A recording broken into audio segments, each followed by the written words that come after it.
Kebanyakan siswa malas bahkan menghindar jika ada urusan dengan BK. Apa sih sebenarnya BK? Mari kita simak fakta tentang BK.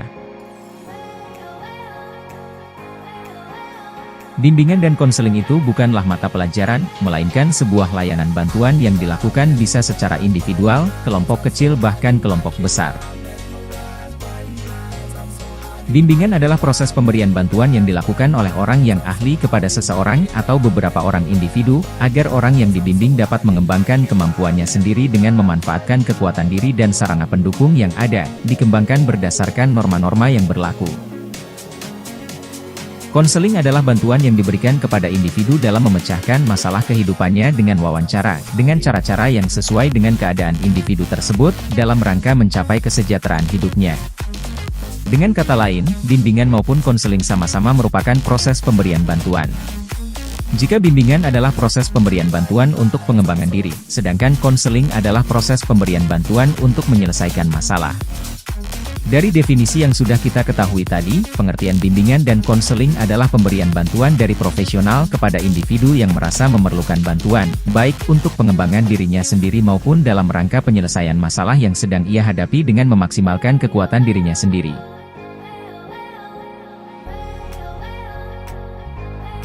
Bimbingan konseling bukanlah polisi sekolah, tapi pihak yang membantu siswa untuk berkembang ke arah yang lebih baik. Bimbingan dan konseling secara umum bertujuan membantu peserta didik mencapai tugas-tugas perkembangan secara optimal. Menjadi individu bahagia yang percaya kepada Tuhan, memiliki hidup sosial dengan individu-individu lain dan menjadi pribadi yang memiliki harmoni antara kemampuan dan harapan. Kemudian tujuan khususnya adalah untuk membantu individu agar dapat mencapai tujuan-tujuan perkembangan, aspek pribadi, sosial, belajar, dan karir. Banyak yang tidak mengetahui tentang asas BK. Dengan kata lain, asas adalah dasar untuk berpikir atau berpendapat. Ada 12 asas BK yang perlu kamu ketahui. Yang pertama adalah asas kerahasiaan.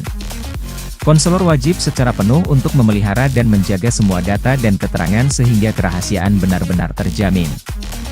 Yang kedua adalah asas kesukarelaan.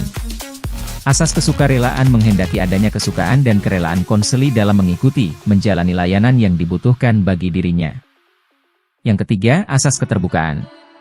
Asas ini menghendaki konseli bersifat terbuka dan tidak berpura-pura dalam memberikan keterangan tentang dirinya sendiri.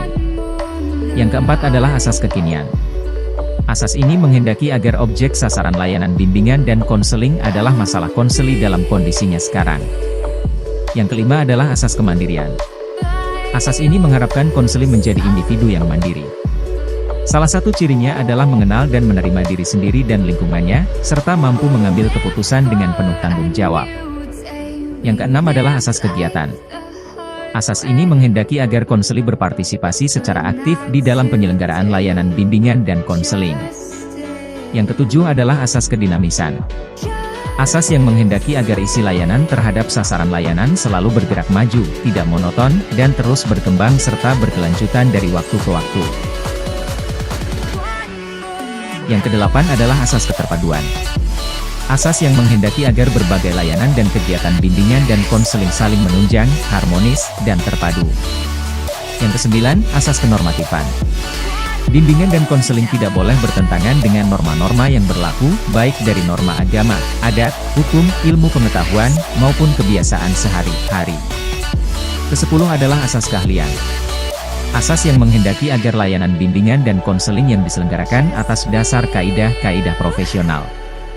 Ke-11 adalah asas alih tangan kasus. Asas ini menghendaki agar pihak-pihak yang tidak mampu menyelenggarakan layanan secara tepat dan tuntas suatu permasalahan konseling, untuk dapat mengalih tangankan permasalahan itu kepada pihak yang lebih ahli. Dan yang terakhir adalah asas tutwuri handayani. Merupakan asas bimbingan dan konseling yang menghendaki agar pelayanan bimbingan dan konseling secara keseluruhan dapat menciptakan suasana yang mengayomi, mengembangkan keteladanan, memberikan dorongan serta kesempatan pada konseli untuk lebih maju. Demikian sedikit gambaran tentang bimbingan dan konseling, semoga bermanfaat. Terima kasih telah meluangkan waktu untuk menonton video ini. Sampai bertemu di video selanjutnya.